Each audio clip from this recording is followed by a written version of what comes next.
Alhamdulillah wassalatu wassalamu ala Rasulillah wa ala alihi wa sahbihi wasallam. Puji syukur kita panjatkan pada Allah. Selawat dan salam semoga tercurah pada Nabi besar kita Muhammad sallallahu alaihi wasallam. Baik. Kita lanjut pendidikan anak dalam Islam. Pendidikan iman sudah, tanggung jawab pendidikan iman sudah ya.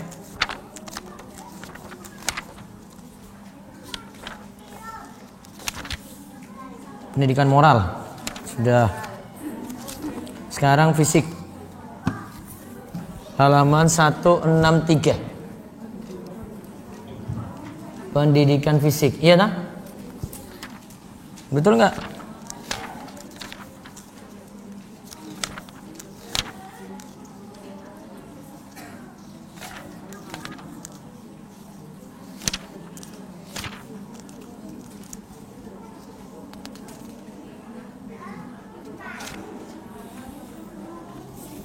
Baik, tanggung jawab pendidikan fisik 163. Dibaca.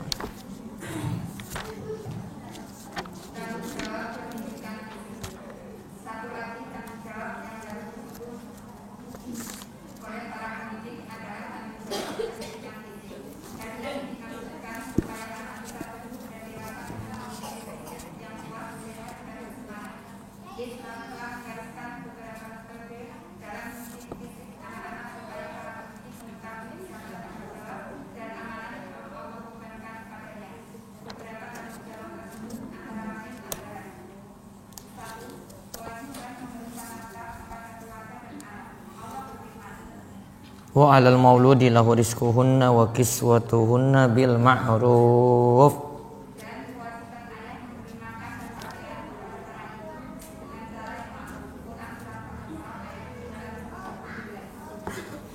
Terus Rasulullah SAW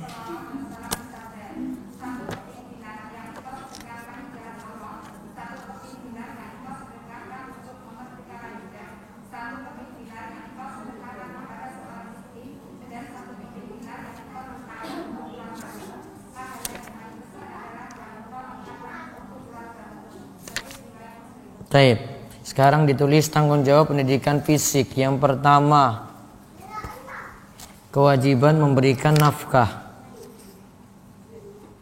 kepada keluarga dan anak. Kewajiban memberikan nafkah kepada keluarga dan anak.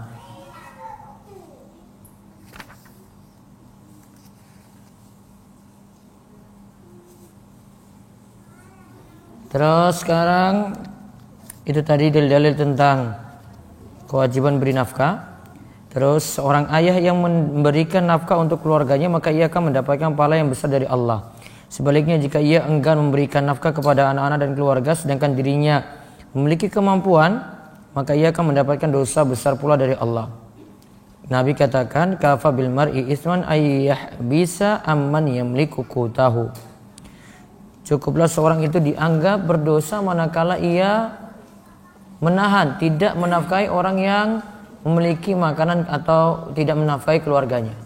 Juga sabda Nabi sallallahu alaihi wasallam kafa bil mar'i isman ayyudhi amman yakut. Cukuplah seorang itu dianggap berdosa manakala ia menelantarkan orang yang beri makanan ya atau melantarkan keluarganya. Jadi yang pertama diperhatikan, dididik pada anak ini terutama yang remaja, bisa ajarkan dia punya kewajiban memberi nafkah alias kerja. Jadi anak diajarkan nantinya ketika dia besar dia itu akan kerja. Terus yang kedua,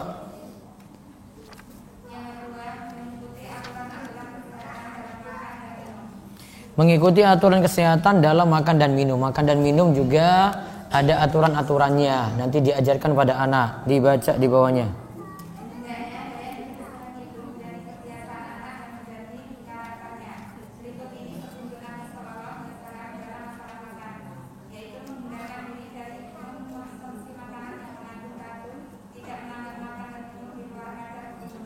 Taib. Ada dua hal sini ya, hindari racun, makan dan minum tidak banyak-banyak.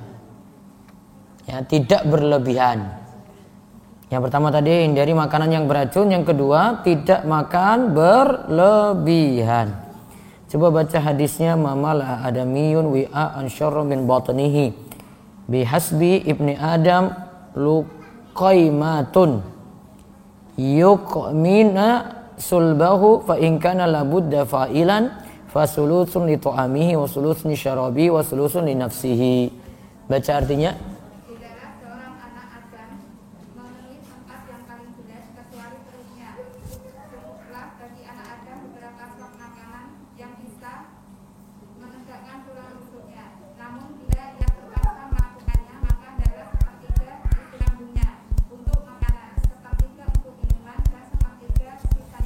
Nah, lihat bagian perut, sepertiga untuk makan, sepertiga untuk minuman, sepertiga untuk udara.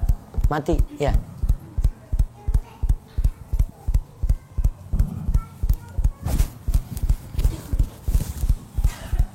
Jadi diajarkan sepertiga untuk makan, sepertiga minum, sepertiga udara.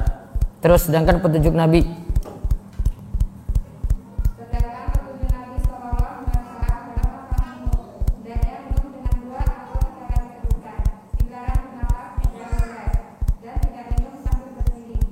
Baik, hendaknya minum dengan 2 atau 3 kali tegukan.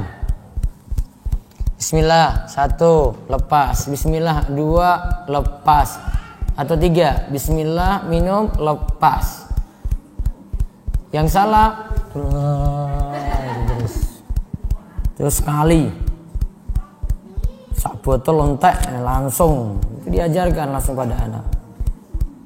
Ya, agak kesusu minum.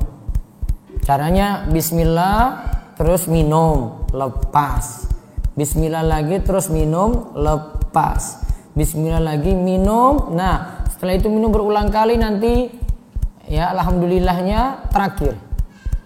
Bismillah alhamdulillah, bismillah alhamdulillah, terus bismillah, terus terakhir baru alhamdulillah kalau sudah minum terus. Terus dilarang bernapas di dalam gelas, termasuk meniup minuman. Termasuk juga minuman yang panas, dilarang ditiup. Biasanya ibu-ibu kalau panas-panas tuh bakso misalnya, terus baru dimasukin.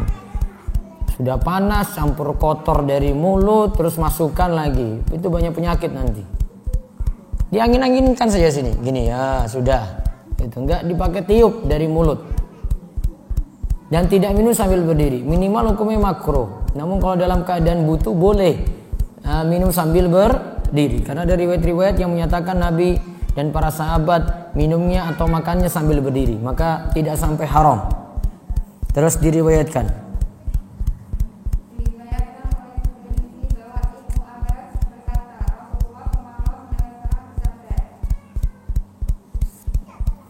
la tashrabu wahidan kasyurbil ba'ir walakin ishrabu masna wa sulasa wa samu idza antum syaribtum wahmadu idza antum rafa'tum. Baca.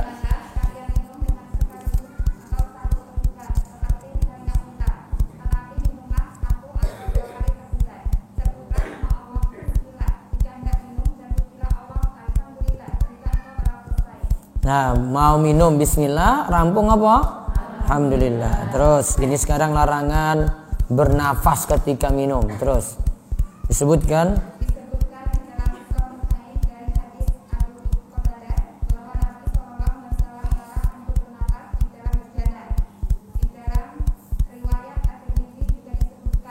naha ayatanaffasa fil ina'i aw yanfakha fihi.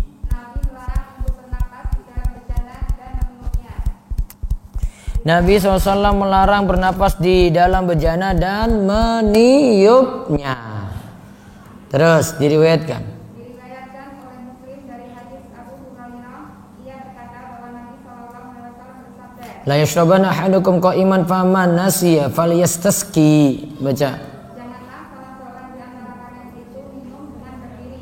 Barang siapa yang lupa, maka hendaklah dia memuntahkannya. Adapun memuntahkan di sini hadisnya dhaif sehingga tidak perlu memuntahkan. Kalau minum sambil berdiri dalam keadaan butuh boleh. Itu aturan kesehatan terkait makan minum. Berarti kaitannya ya, tadi nggak minum sekaligus namun 2-3 kali nje.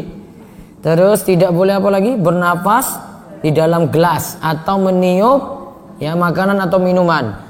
Juga baiknya tidak berdiri. Ya, baiknya tidak berdiri ketika makan atau minum. Sekarang petunjuk Nabi ketika mau tidur. Baca.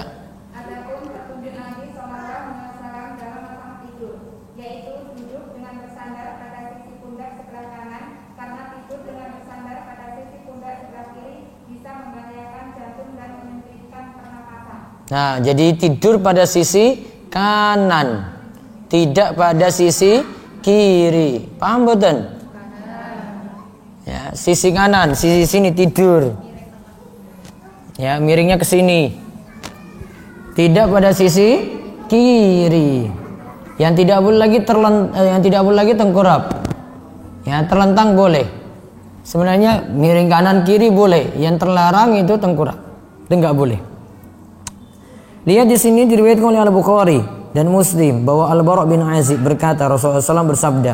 Ini tentang cara tidur, dibaca. Jika engkau hendak tidur, maka hendaklah berwudu seperti wudunya sholat. Kemudian berbaringlah dengan bertumpu pada sisi badanmu yang sebelah kanan dan ucapkanlah Allahumma aslamtu wajhi ilaik wa wajjahtu wajhi ilaik wa fawattu amri ilaik wa alja'tu dhahri ilaik raghbatan wa rahbatan ilaik la malja'a wa la manja illa ilaik amantu bi kitabika alladhi anzalta wa nabiyyika alladhi arsalta waja'alhunna akhira ma taqul. Terus baca artinya.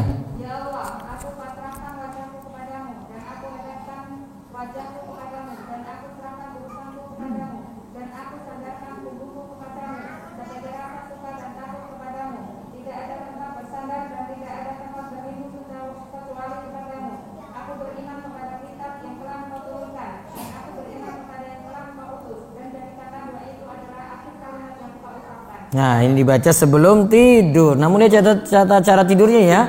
Berwudu dulu sebelum tidur, terus berbaring bertumpu pada sisi badan sebelah kanan. Nah, itu beberapa aturan, ada makan minum. Kalau kita ikuti cara Nabi maka akan lebih sehat. Anak-anak juga demikian. Juga anak-anak diajarkan cara tidur.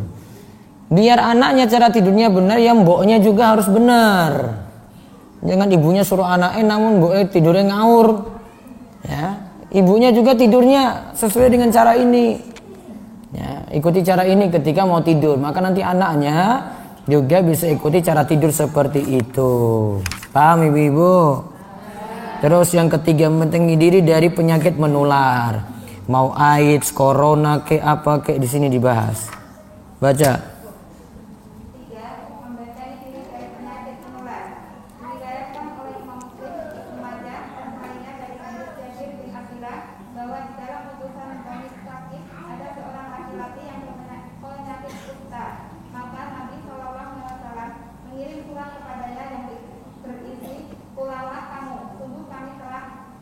Membaiatmu. Ya, itu penyakit apa? Dia kena penyakit apa? Kusta. Disuruh pulang. Nggak dekat-dekat. Takut ini penyakitnya menular. Lanjut, diriwayatkan pula.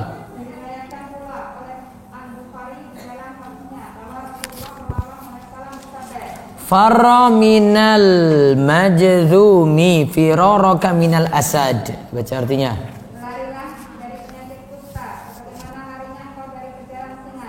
Larilah dari penyakit kusta sebagaimana larinya engkau dari kejaran singa. Jadi kalau ada penyakit menular, pergi dari situ. Lanjut lagi. Di dalam Sahih dari Abu Hurairah, ia berkata bahwa Rasulullah SAW bersabda, La yuridanna mumarridun ala musihin. janganlah sekali-kali orang yang sakit itu mendatangi orang yang sehat. Nah, orang yang sakit mendatangi orang yang sehat, nggak boleh.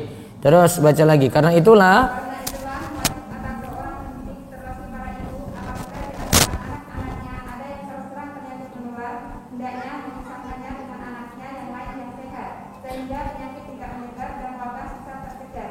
Alangkah luhurnya petunjuk Nabi ini dalam menjaga pendidikan jasmani dan menjaga kesehatan. Nah, misalnya anak flu, kalau yang flu dipisah dari yang tidak flu, biar nggak kena. Sama juga dengan virus. Virus apa? Corona.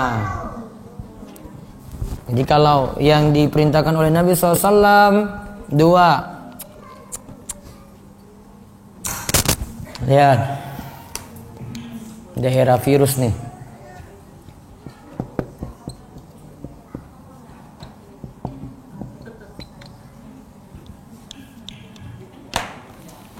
Orang yang dari luar dilarang masuk. Terus yang di dalam nggak boleh keluar. Diisolasi.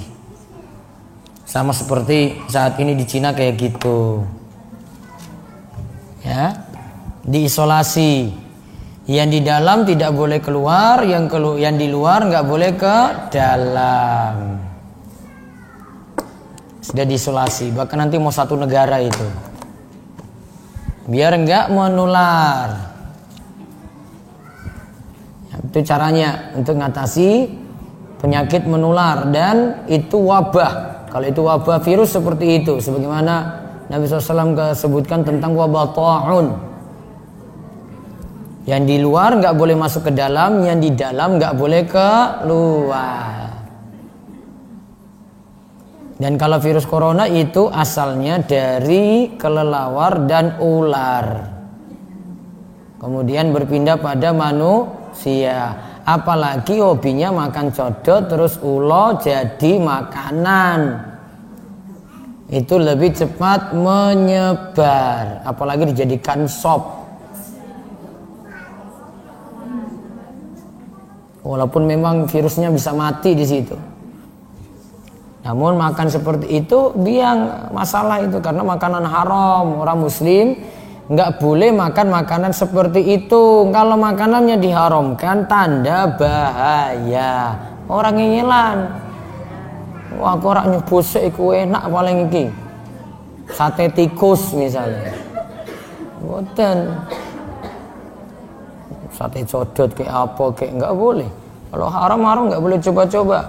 Mudaratnya ada. Nah, itu tadi cara anak itu dididik supaya tidak kena penyakit menular. Ada anak-anak di rumah yang sakit yang dapat menular ke yang lain dipisahkan, tidak dijadikan satu. Terus mengobati penyakit.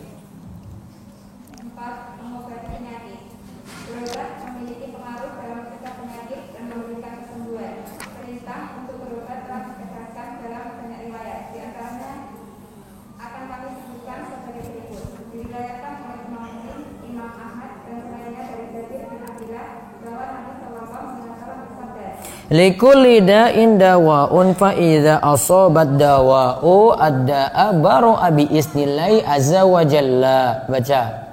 Setiap penyakit itu ada obatnya. Jika obat telah mengenai penyakit, maka akan sembuh dengan izin Allah azza wa jalla. Nah, jika tadi ya setiap penyakit itu ada obatnya. Kecuali kalau Allah takdirkan itu belum ditemukan oleh pakar-pakarnya. AIDS itu belum ditemukan. Corona juga belum, bukan bawang putih untuk menyembuhkan corona gitu, bukan. Belum ditemukan obatnya, masih dipelajari. Kalau kena ya wes. Ya, gejalanya itu flu. Hati-hati ibu flu. Makanya kalau flu itu pakai masker. Ora dilepas gitu saja nanti kena yang lain. Kalau corona wes kena gue. Yang lagi kena corona terus lagi flu, wes masjid iki kena kabeh. Biang masalah itu. Makanya ada penyakit kayak gini, ya, itu ada obatnya. Setiap penyakit itu ada obatnya. Jika obat telah mengenai penyakit, maka akan sembuh dengan izin Allah. Allah akan sembuhkan itu. Terus di dalam Musnad Imam Ahmad.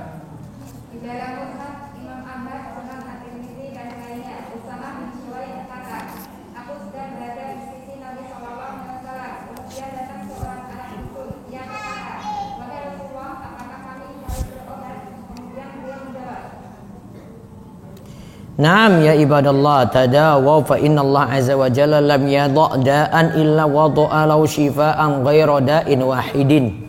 Baca.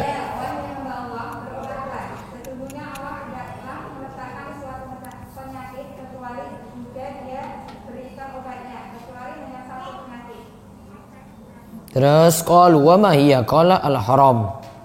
Mereka bertanya, apa itu? Beliau menjawab, penyakit tua. Nah, penyakit tua itu nggak bisa disembuhkan, alias pikun. Kalau wis pikun, apa obatnya? Hah? Apa obatnya? Nggak ada, wis tua. Di sini semua penyakit ada obatnya kecuali pikun. Kalau wis pikun ya sudah, nggak ada lagi obatnya itu. Terus diriwayatkan oleh Imam Ahmad. Diriwayatkan oleh Imam Ahmad, At-Tirmidzi dan selainnya bahwa Abu Hurairah berkata, aku bertanya wahai Rasulullah, apa pendapat Anda tentang jambi-jambi yang kami bacakan dan obat yang kami gunakan dan tumbuhan yang kami jadikan sebagai penangkal, apakah ia bisa menghalangi takdir Allah? Nabi SAW menjawab, iya min qadarillah. Artinya semua itu bersumber dari takdir Allah. Tadi kan sini tanya tentang jambi-jambi, obat, ya. Apakah di situ dijadikan sebagai penangkal? Apakah bisa menghalangi takdir Allah? Kalau Allah takdirkan ada yang minum obat, Allah takdirkan kena penyakit, tetap penyakitnya ada, yo tetap. Jadi obat cuma jadi sebab saja. Yang menyembuhkan siapa? Allah. Maka pasrah pada Allah, cuma cari sebab saja. Maka kalau ada virus nggak usah khawatir, nggak usah sampai takut-takut gitu. Wah, sesuk kalau neng kene iki kepiye ya? Ya, pasrah saja pada Allah. Nah, itu kan ada sebabnya, ada ketentuannya. Kalau Allah belum takdirkan, nggak akan datang.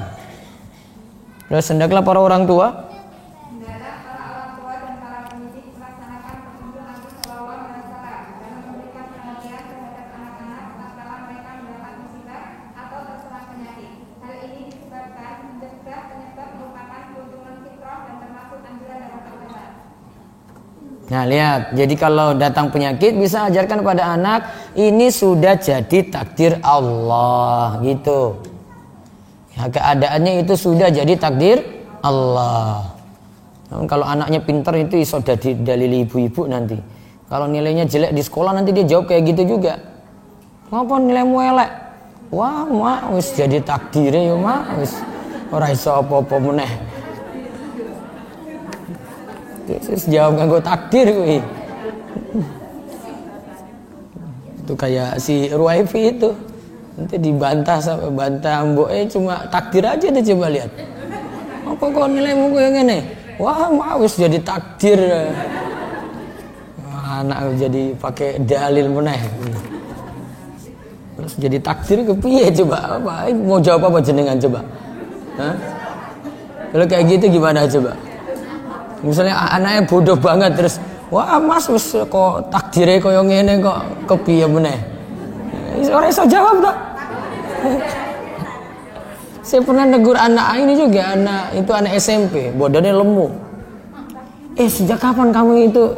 Katanya ibunya bilang 2 tahun baru dia itu cepat badannya itu besar. Sejak kapan kamu makan banyak kayak gini, makan terus aja lemu, ya. Dia jawab saya di depan orang banyak lagi, dia jawab saya itu, Ustaz sudah jadi takdirnya kayak begini. Bah, saya lari langsung ketika itu, malu langsung, apa-apaan bocah bantah saya. Sudah jadi takdirnya Ustaz saya lemu kayak begini. Karena tiap pagi dia makan es krim, habis itu siang es krim lagi, apa malam apa lagi itu, Coca-Cola kayak Sprite disikat semua. Nah, saya balik, kok kamu bisa kayak gitu kenapa? Ada mboknya lagi dia bilang di situ. Sudah jadi takdirnya Ustaz. Waduh. Sudah gak bisa ngomong apa-apa lagi. Namun kadang mesti diajarkan kayak gitu, terutama kalau anak lagi sakit. Ya, diajarkan ini wis jadi takdir, disuruh sabar, orang banyak ngomel gitu.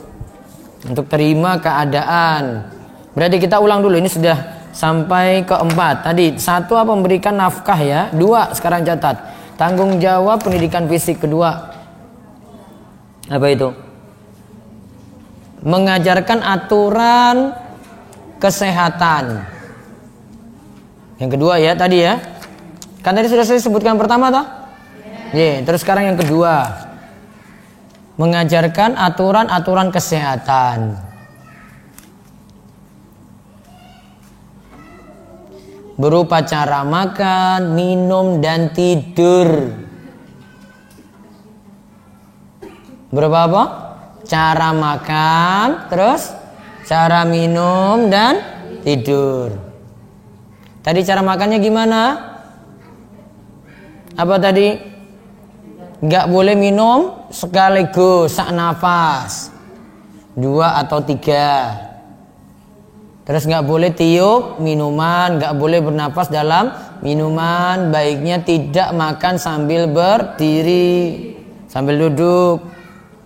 Terus tadi cara tidur gimana yang diajarkan? Berwudu sebelum tidur. Terus berbaring pada sisi apa? Kanan. Lalu yang ketiga di sini membentengi diri dari penyakit menular. Terus yang keempat mengobati penyakit. Nah sekarang yang kelima. Diajarkan yang kelima.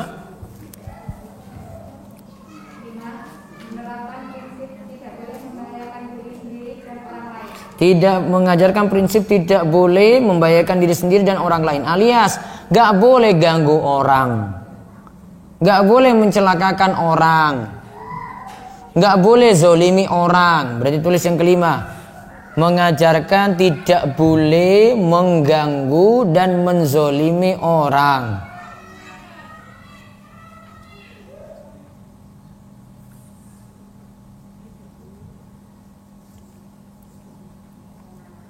Jadi kalau di kelas nggak boleh membuli, ya apa istilah Jawa nih membuli kai? Hah? Anaknya ini diganggu terus sama orang. Jadi sak kelas itu gangguin dia terus, bully. Apa bahasa Jawa ini? Nah, ngecek kancane terus, bareng-bareng. Jadi diingatkan ketika di rumah, ya, nggak boleh, ya, ngecek yang lain. Itu zolimi, ganggu, membahayakan. Karena ada anak itu yang sampai nggak mau sekolah gara-gara diecehin seperti ini. Ora gelem mangkat kuwi. Padahal biasanya rajin, pas yang lainnya ngece, sak kelas loh ini.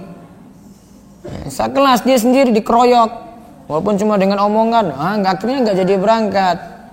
Maka kalau ada anak kita kayak gitu, ingatkan, nggak boleh. Walaupun ada yang lainnya punya kurang-kurang, ada sifat kurang, ada keterlambatan, ada telat mikir, ada telat belajar, ada yang susah paham gitu. Tetap nggak boleh diecehin seperti itu. Nah, lihat dalilnya. Hal ini berdasarkan. Hal ini berdasarkan riwayat Imam Malik, Ibnu Majah dan Daruqutni dari hadis Abu Sa'id Al-Khudri bahwa Rasulullah SAW bersabda, la darara wa la dirara. Tidak boleh membahayakan diri sendiri dan menimpakan bahaya kepada orang lain. Nah, sekarang lompat nomor 6. Jadi nomor 5 ya tadi sudah ya. Tidak boleh mengajarkan, tidak boleh mengganggu dan menzolimi orang. Terus yang keenam. membiasakan anak gemar berolahraga dan melayani tunggangan. Nah, daripada dikasih HP, suruh olahraga. Maka kalau ada anak lanang senangnya main bola, bagus kalau sekarang. Anaknya senang main voli, lebih bagus. Fisiknya habis di situ. Nah, di sini diajarkan fisik. Fisiknya berupa gemar olahraga. Terus apa nih? Menaiki tunggangan apa? Hah? Apa tunggangan? Kuda. Ya, numpak kuda itu. Olahraga fisik gitu. Kalau numpak sepeda gampang, ini kuda. Kemudian sesuk ono ning DS kuwi lho. Memanah karo kuda. Terus baca dulu. Wa'iddu lahum mastata'tum min quwwatin. Al-Anfal ayat 60, baca artinya. Sebagai perwujudan dari firman Allah dan siapkanlah untuk menghadapi mereka kekuatan apa saja yang kamu sanggupi. Quran surat Al-Anfal ayat 60. Nah, terus al-mu'minul qawi khairun wa habbu ilallahi minal mu'minid dhaif. Baca. Mukmin yang kuat itu lebih baik dan lebih dicintai Allah daripada mukmin yang lemah. mukmin yang kuat itu lebih baik dan lebih dicintai Allah daripada mukmin yang lemah. Lihat lagi, saya lompat di sampingnya sebentar. Sesungguhnya kekuatan itu ada dalam melempar, ya. Terus ada pada kekuatan itu juga ada dalam melempar. Sesungguhnya kekuatan itu ada dalam melempar. Artinya memanah. Ada hadis-hadis yang lainnya lagi sebutkan urmu wa ana ma'akum kullukum. Lemparlah, panahlah oleh kalian, sesungguhnya aku bersama kalian semuanya. Juga dunakum ya Bani Arfidah. Teruskanlah wahai Bani Arfidah. Bani Arfidah di sini biasanya bermain tombak. Terus di sini sampai-sampai dimotivasi untuk olahraga. Lihat di hadis terakhir. Diriwayatkan oleh Ashabus Sunan dan Imam Ahmad, Nabi SAW bersabda, la sabaqa ay la rihana illa fi khufin aw hafirin aw naslin. Baca. Tidak ada perlombaan taruhan kecuali di dalam tapak kaki unta, tapak kaki kuda dan memanah. Berarti taruhan hanya boleh untuk lomba pacuan unta, lomba pacuan kuda, dan lomba memanah. Nah, sekarang saya jelaskan nih, lihat.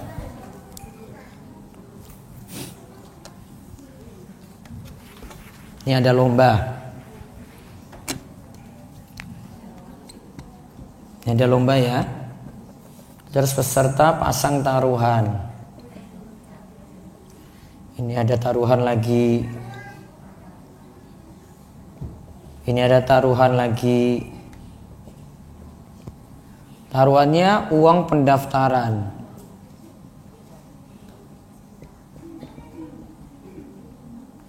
Terus dapat piala dari situ, dari uang pendaftaran tadi.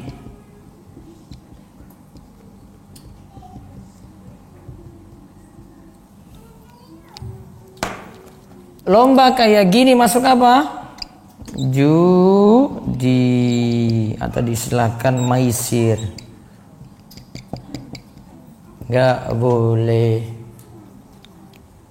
Yang boleh bagaimana? Boleh bagaimana?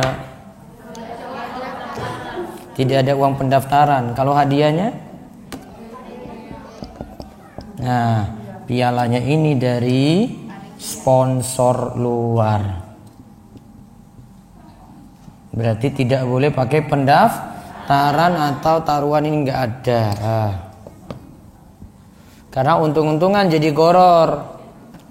Yang dapat nggak semua bertaruh di situ. Kecuali untuk 3 lomba. Nah, yang dibolehkan kecuali untuk apa? 3 lomba. Nah, 3 lomba ini boleh pakai taruhan sesama peserta. Apa? Lomba apa tadi? Pacuan kuda, terus pacuan unta, terus memanah. Ini baru boleh pakai taruhan.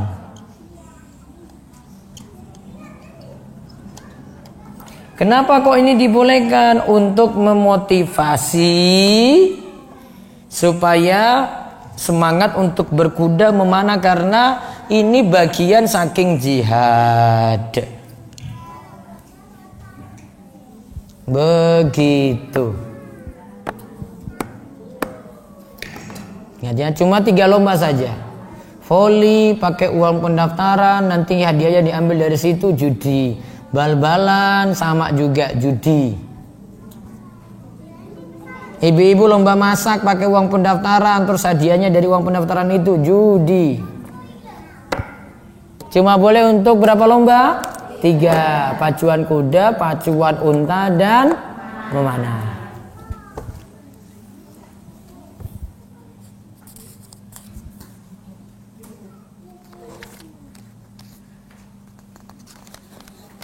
Nah, itu baru seputar pendidikan fisik. Tanggung jawab pendidikan fisik. Nanti masih ada yang lainnya, insya Allah di pertemuan berikutnya lagi. Pengumuman besok Ahad, pengausan di Pantai Gesing. Diharapkan hadir. Nanti ada bakso jam 8:30. Ya, sebelumnya diumumkan jam 7, diundur jam 8:30 nji. Dan nanti ada kuis-kuis saking jamaah Klaten nanti mau datang untuk hadir juga jamaah Nur Ramadan dari Magelang. Mau hadir juga untuk lihat pengawasan. Mudah-mudahan ada kuis dari ibu-ibu yang turut hadir. Nanti di bawah Jamus ada di tempat yang luas di bawah Jamus. Di tempat situ parkirnya nanti bisa di atas, nanti diatur sama kokang. Bisa hadir untuk Ahad Pon besok Panggang Purwosari. Yang luar juga boleh hadir, nggak masalah, terbuka juga untuk yang luar. Baik, itu saja. Bahasannya besok kita bahas 25 langkah bisa sholat. Nanti dibagi bukunya gratis besok. Yang sudah dapat bukunya besok tinggal dibawa, nggak minta lagi. Baik, itu saja. Kita cukupkan, kita tutup, kalian doa kafaratul majelis, mudah-mudahan bawa berkah bagi semua. Subhanakallahumma bihamdika, asyhadu an la ilaha illa anta, astaghfiruka wa atubu ilaik. Assalamualaikum warahmatullahi wabarakatuh.